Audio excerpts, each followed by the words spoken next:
Hey guys, welcome to the NXL Vegas layout walkthrough video.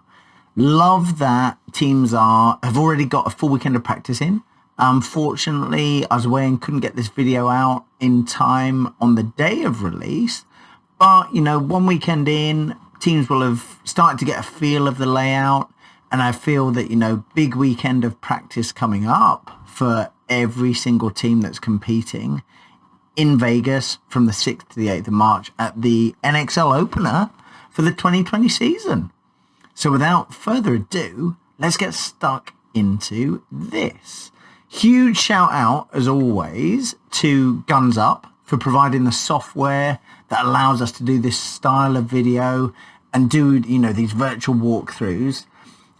Big shout out to Mike from Guns Up. If you are yet to check out their software, please do so. And notice also that they got a pretty sweet little Guns Up merch offering and limited edition sweatshirt. So later today, I am definitely clocking in and buying one of those. Okay, so really like the initial look of this layout. Traditional snake side, in the sense of you've got a series of knuckles, stop-offs, however you want to phrase it, where players can really go to work. Getting to the snake is the mission. Once you're in there, you have a multitude of opportunities. Dorito side, pretty straightforward to get in to D1, which is the big Dorito at the back, on the 30-yard line on the left-hand side. Then it's a slow-ish progression down the D side, and slowish because a smart D-side corner player really has the opportunity to contain what's in front of them. In the same vein, if that D-side corner player can get pinched out, then, you know, there's a huge opening, an opportunity for the opponent's D-side players or even their corner to really get stuck in and make something exciting happen. Center's really interesting. I like the way that the wedges are stood up. I like the way that they're kind of cutting off. Well, they give the players the opportunity to try and cut off the snake and try and cut off the D side. There's not a lot of safety behind those stood up wedges, in the sense, or fangs as they've previously been called, in the sense of if you're getting pinched from snake side and D side, you've got to look for alternative safety, alternative cover. Big blocks on the 50-yard line, well thought out, well placed, allow breaks going out D side, which is great, allow breaks going out towards the snake. There's enough opportunities to get that snake side kill off the bat. There's enough opportunities to get that D side kill off the bat if players choose to overextend. So let's start from the nearest Stargate, and this is the view from the Stargate. Okay, hopefully, who knows, I may have improved at my navigation of Guns Up since last year. So view from the Stargate, I like that off the bat. If you want to shoot down the gut, which is straight down the center, you've got that opportunity. You can shoot to the left or the right of the home bunker, so back center.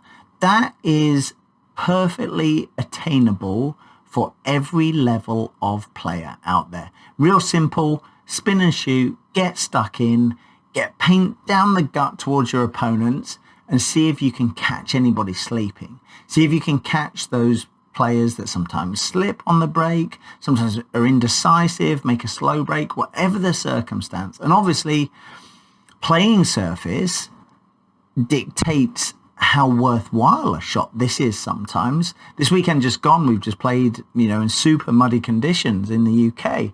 And typically, that's much harder to get that initial burst of speed away from the start gate. So if you're proficient at spinning and shooting, there's a real opportunity to catch somebody who's not yet at their peak speed. So I think, you know, the area to either side, if you look at the grid, this area, the line on the left nearest the Stargate, this one here in the center of your screen now, and line on the right, so almost fang outside of the fang to the center of this tall tower, that's a really solid area for potential eliminations off the break. If you just catch anybody who's indecisive or slips, or just slow off the blocks, so to speak. Going into home, you have got, and this is using the stand-up view. So standing up, this is your view. As you go into home, you see you've got an opportunity to get paint towards over the corner of the left-hand brick between D1 and D2, so slightly to the right of the pin, going in at the D side corner. So you've got a blind shot over the block into D side corner, possibly better illustrated with this view. So you're shooting the gap between D1 and D2 at the far end. You may catch someone there. Depends how long you maintain that lane and how consistent you are with the height of your paint going in that lane as to how effective you're going to be. On the other side, you've got a shot over the right-hand block into the tall tower. No real shot on Snakeside Corner at this moment in time, but you've got glimpses where you can fish with your paint and try and catch somebody going into Snake. And if we look at the overhead view, or an overhead view, you see that you don't really have an opportunity to catch them shooting right from the home bunker into the back of the Snake. They're not really shootable until they're up into Snake 2. Initially, could they break there? Yes, they could. Could they be shootable there on the break from the home? Probably not, if they're capable of maintaining a decent profile. Let's start by having a look at the Snake side. So as you come out towards the Snake side from the back center, tall tower starts to block off some incoming paint from your opponent's back center.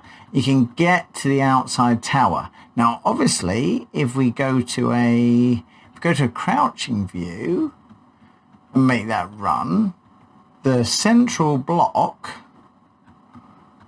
the block on the right hand side of the 50 cuts out a lot of these shots, and it's only the outside shot from that front tower that can possibly catch you going in to the outside tower here.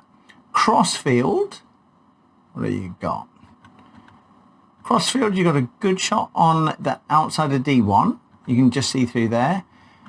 And you got a lane where you can catch somebody delaying to the corner. Ooh. If you choose to go all the way to the corner, that's makeable, in my opinion. Little crouching position there shows you that the block protects you from most of the fang. Obviously, the Damian Ryan style players who will get on their tiptoes, get the gun over the block and get up there quickly are going to be a danger if you hang around. But if you get in there fast and low, there's a good survival rate. Down the wire, let's see. Ooh. Down the wire, you got a great opportunity to control the entire tape line. Interestingly, you see the angle at which the angle of the temple slants in compared to the angle of the bricks in the Snake, which are obviously 90 degrees straight up.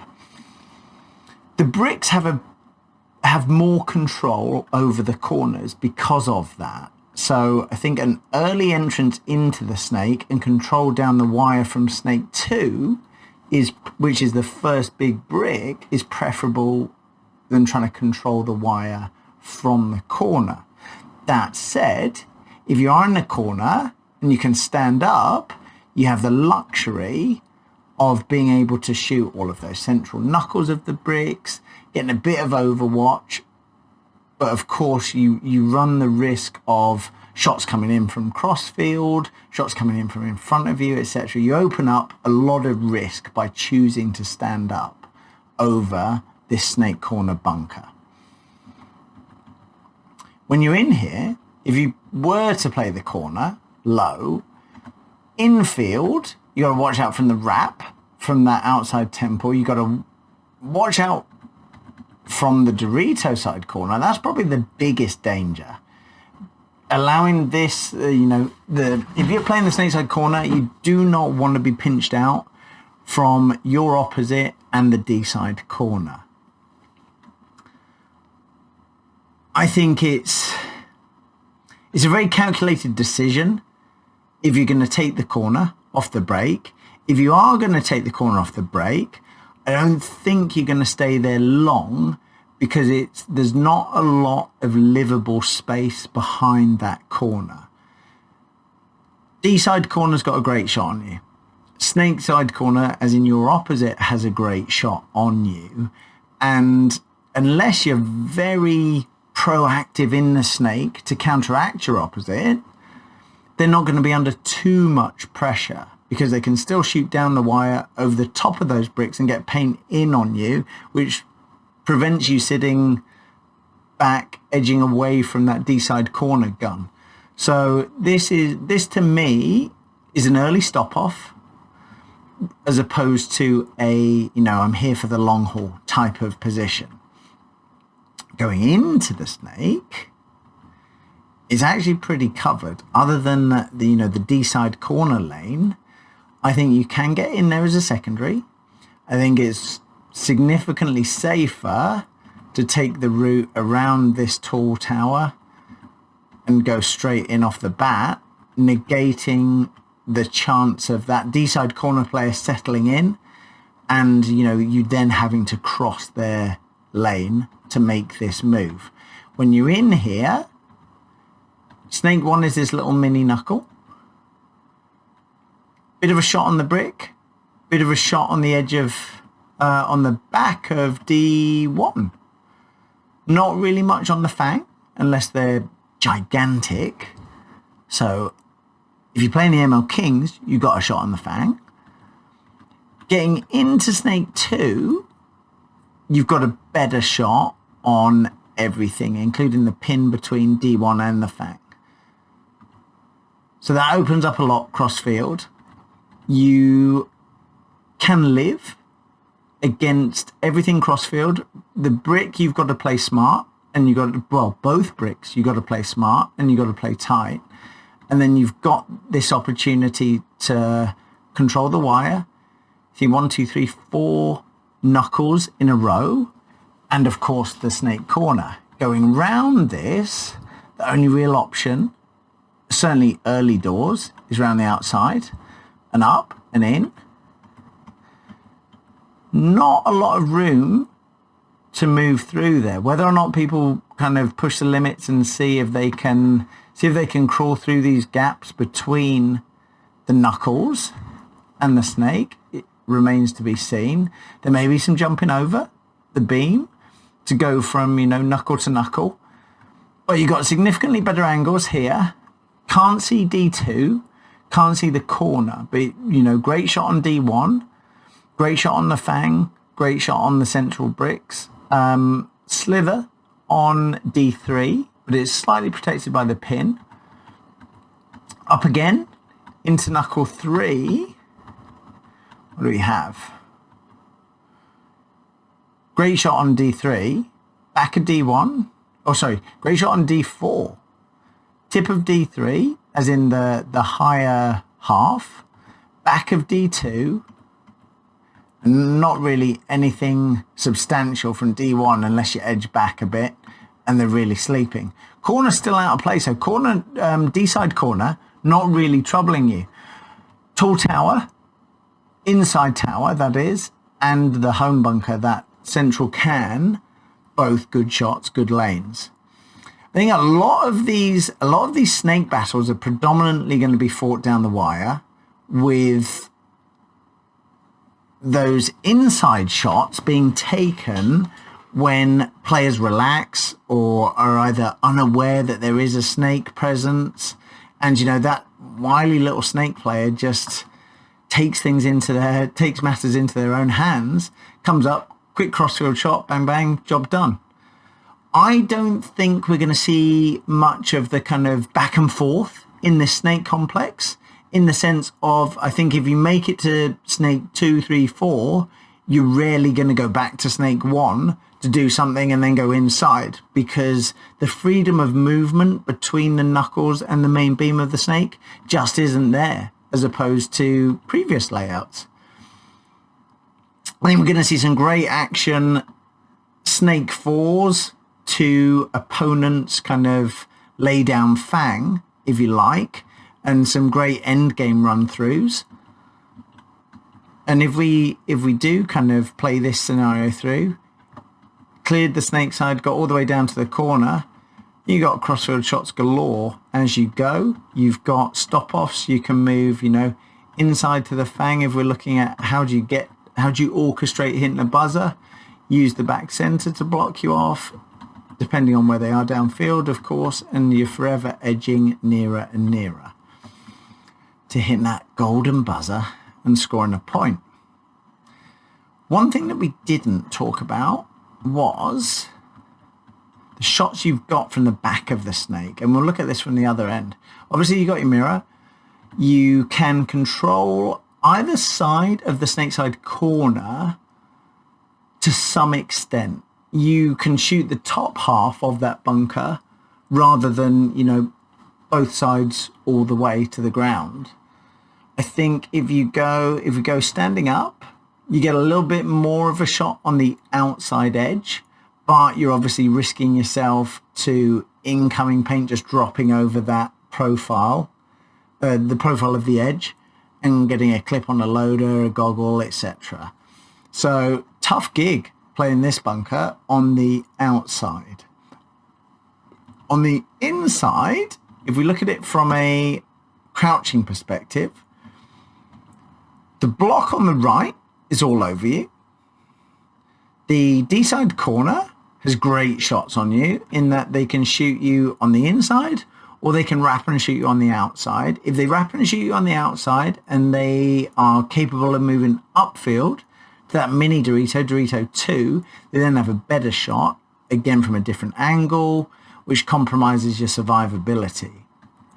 If you choose to get out of here, you can either go into the snake and play the spots and the shots that we've previously discussed, or you can bump up to this little temple on the inside.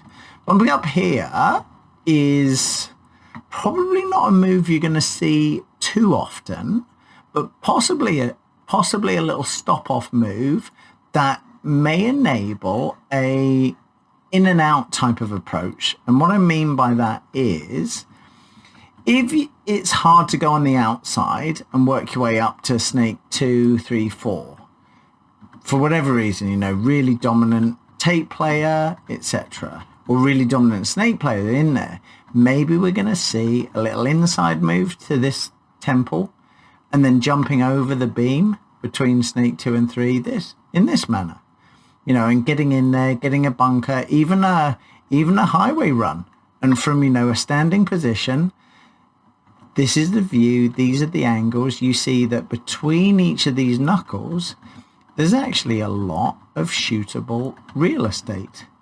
And if you have the luxury of being able to run and gun, the opposing end's lay down fang presents a lot of cover from this snake corner. So if the run is done in the correct manner, you can launch and get that kill you need with the opportunity to jump the snake and survive. So this is actually an interesting aspect of this temple. The other option from here is to bump inside and come up to this brick. And then again, you have a conscious decision. am I going to control snake side or am I going to control D side? And, let's look at the D side options. You have D3, pretty much. D3 or your D4. If they're at your D4, things are bad, real bad. And if you're at your D3, things are uncomfortable. So you would probably find greater safety controlling the snake side and, trying to affect some positive change there rather than try and stem the flow of blood over on the D side. Really fascinating field layout. I think that we've done, let's have a look. We've done this outside temple. We've done the forward block. We've not spent too much time on this tall tower on the outside. Oh, sorry, on the inside. This is the outside one. So, sticking with the snake side for now. Tall tower break. Tall tower, playing it tall. What do we got? So, allegedly, we're at 5'5". Let's see. 6.5 foot. Not many people. 6'2". There we go. Nicky T height. You have obvious shot on your mirror. You got decent shots on the snake side corner. Wrap shot. Put the corner in. Put the lay down fang in. Put your opposite in. You can wrap on that inside temple. You can wrap on the inside tower, and you can wrap on the back center, the home bunker. If you're wrapping more than that, you do have shots on the can behind the wedge and the fang on the right. Nothing on the inside of that stand-up can. Nothing on the inside of D1. Huge wrap on the corner, which may come into play because there's no inside shot on the corner. Inside shots early doors, you got a little blind shot on the tall cake behind the fang. So over that stand-up fang. You've got the outside of the can and you've got the inside and outside of D1. You just see through that corridor there. Good off the break option. Lots of solid lanes. Yes, incoming paint, but I think you'll see a lot of teams, if we just have a quick look from the Stargate, you'll see a lot of teams scramble, dive into this area here to get through the early lanes, crawl in, get gun up fast, and then make some, positive secondary bumps towards the snake. Get some kind of overview of the dispersion of their opponents, and then really start playing things out. Forward tower. Forward tower is a real run and gun opportunity. If you're proficient at making a break that is along the lines of 1 step out, 10 steps forward, you got a real opportunity to get some kills in this area here. And it's the area where you see that advertise here. That's the lane, that's the area that, any snake side movement is going to have to cross that channel. Or any early snake side movement is going to have to cross that channel, and you can have good quality, realistic chance of elimination paint in the air at that time. I think there will be a lot of teams that choose to take the snake off the break. I think there'll be a lot of teams that choose to play heavy on the snake side early doors. But I think there'll also be a lot of eliminations snake side. So tall tower really crucial, like that a lot. On the inside, you've got a great opportunity to catch anybody moving up to the stand-up fang. You've got a great opportunity to catch anybody trying a super big break to that right brick, right stand-up can, and of course D1. And often, you don't have to be the ball that kills that opponent, but you can be the gun that manipulates them to take a slightly wider route, slightly different route that allows somebody else to get that shot.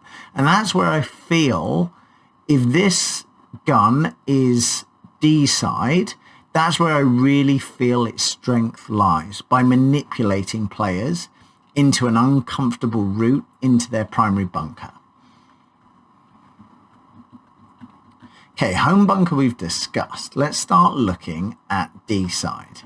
D-side, let's start with this fang, this stand-up fang. And if you break there, running and gunning, initially, because of the profile of the bunker and the fact that it's slanted this side to the snake side, it's slanted, you have the best early opportunities getting a kill on the snake side. Look at the shots you got on the snake side corner. Look at the shots you've got on the snake side fang going into it high. Look at the shots you got on the tower, both towers. And that's not to mention, the brick, somebody coming to bunker you, this huge channel here as you're coming up.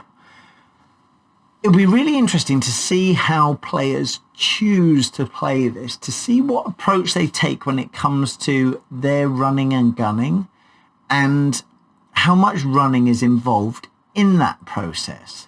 Will they stop short? Will they use the fang to blind them from their opponents or to blind them from incoming paint?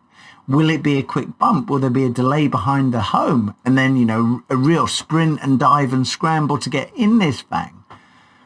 My gut feeling says that certain teams are going to be more aggressive with this than others. I think 2020 Tampa Bay Damage is a good example. This is a Chad Boussier type of bunker. Fast, aggressive, smart player who can take a lot of real estate early doors and get a lot of kills.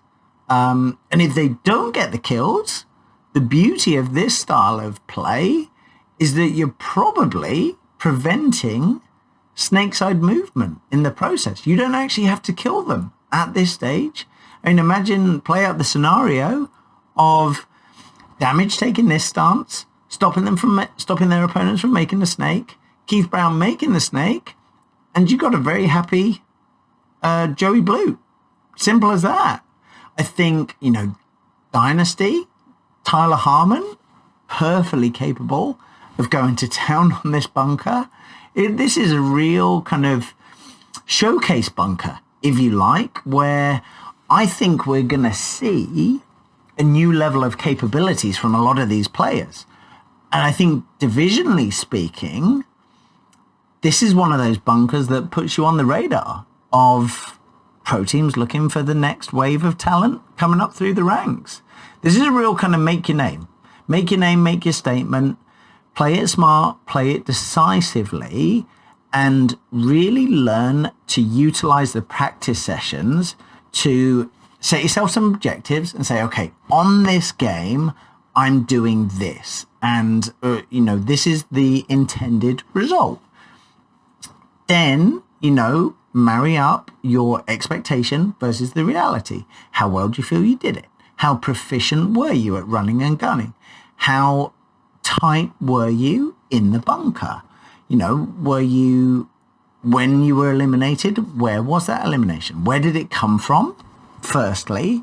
And also, what part of your body or marker or equipment were you eliminated on?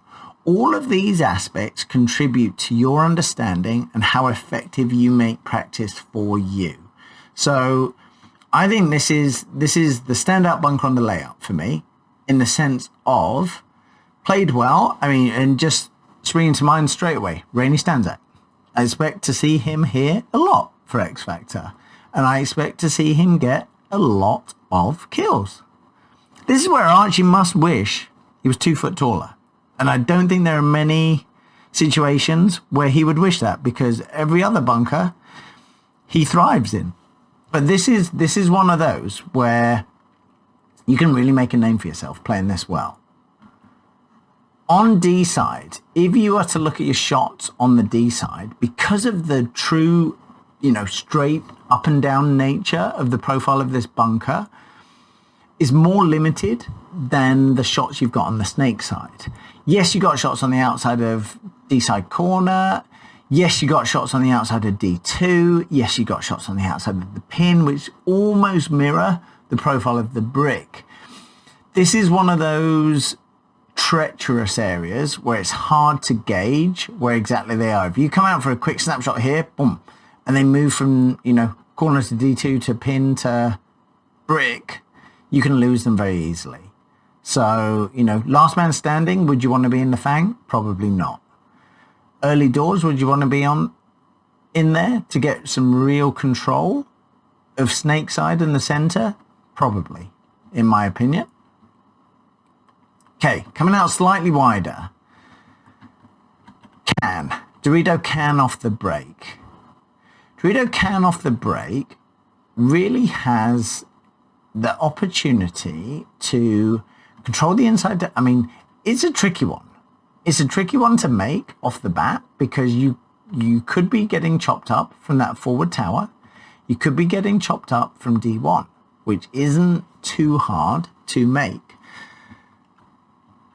That's a bit of a risk. That's probably, significantly more risky than jumping into the fang.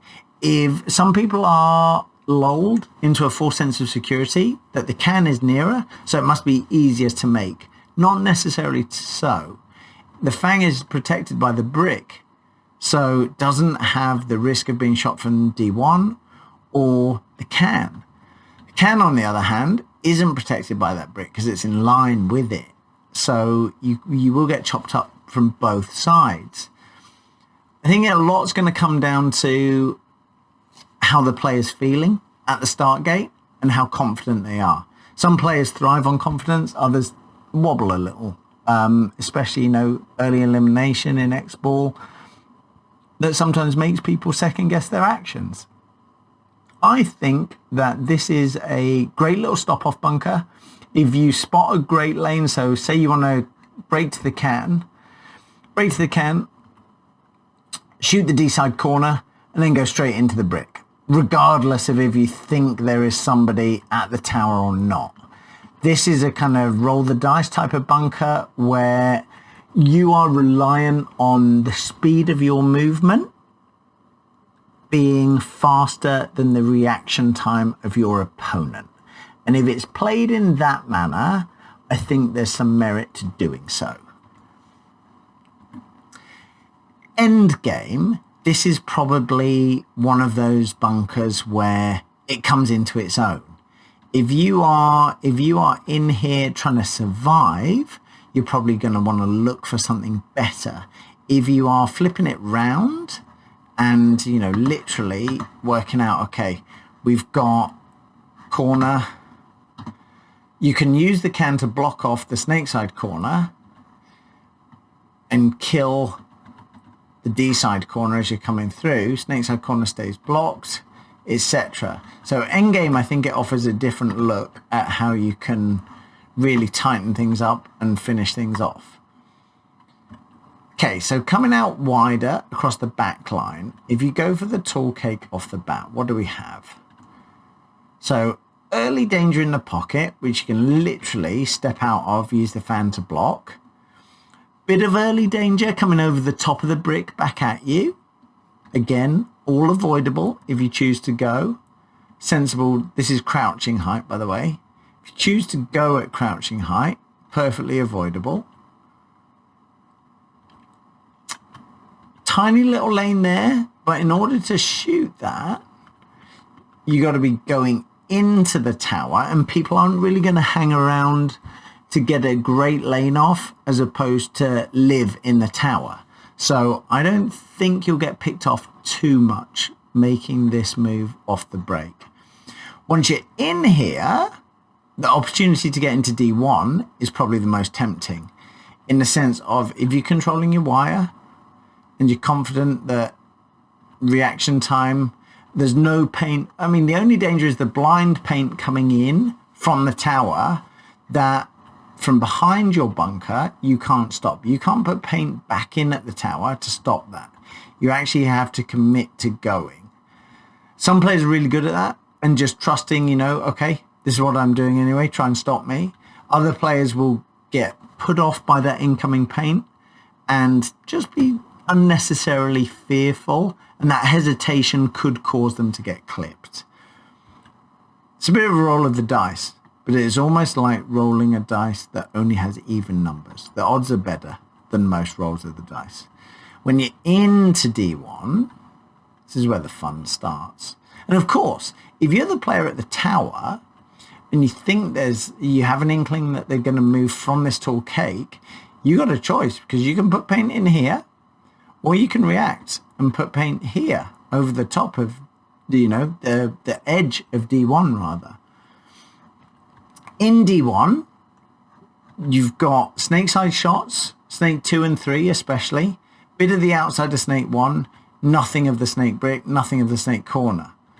Nothing of the snake corner unless you stand behind, and no, even then.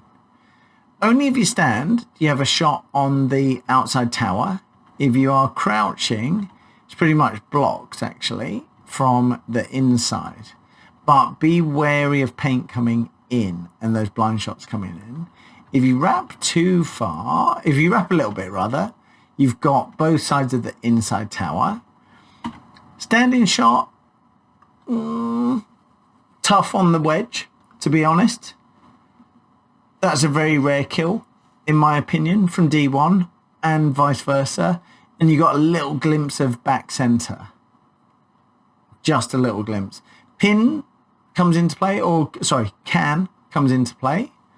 That's in line with the edge of the brick, and the tall cake comes into play. So this is more a case of don't be sloppy on the inside. Tape side. Tape side, you can shoot. You cannot shoot your mirror. Shoot both sides of D2, both sides of D3, both sides of D4. So the focus, and of course they can all shoot back at you. So the focus is really D side. If you're low, can you block any of that out? Not much, bit of D4, but D2 and D3 can still feast on you. So it's low and go. Low and go, and when you're in, there's a little crossfield shot back of the brick on the snake side.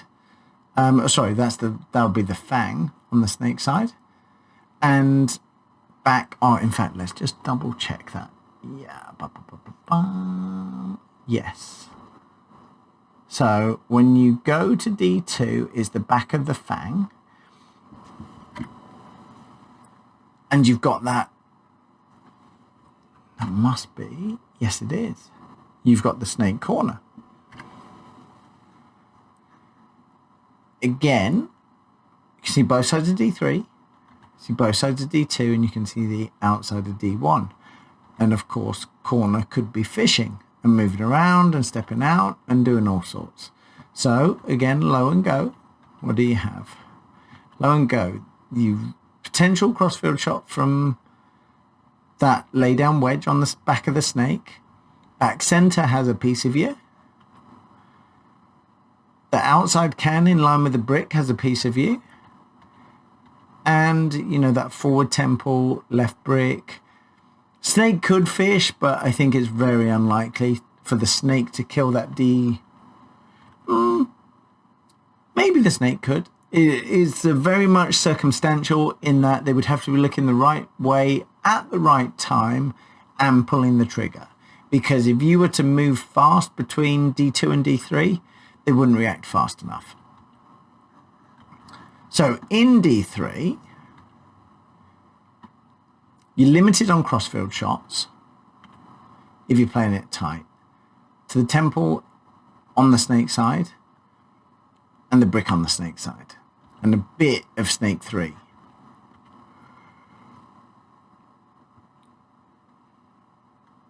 You've got the back center if you're playing inside. And if you play outside, you've obviously got your snake 4. Yeah. Your snake 4. If you play super wide, their snake 4 in a corner. The biggest danger as you start to go here, other than, D1, D2, and that tall cake, is going to be back center and the stand-up fang. Because this piece of real estate here, not to mention the brick, the snake corner, and anyone else sneaking around. This is a big gap. This is a big gap, and it's a big gap where a lot of people can shoot you. So, yeah, this is a deep, deep move. This is a big gap, and it's going to take timing and skill to get through it consistently. Of course, everything is easier if the corner is already eliminated. Wrapping past the 50, or going past the 50 rather, on the D side, is going to enable you to get more crossfield shots on the snake with a bit of relative added safety from D1 and D2. Now, this is with the caveat that their snakeside corner is dead. If their snakeside corner is still alive, then you should prioritizing eliminating this guy. This is the guy that takes all the fun away for you aspiring D-side players. So, yeah, D-side corner is the killer as you try and go past the 50, because they've got you bang to rights as you're moving forward, because every move progressively gets further infield. Every move tape side progressively gets further infield. Every move inside, by the nature of that, is further infield, but you've got better angles on both sides of that corner.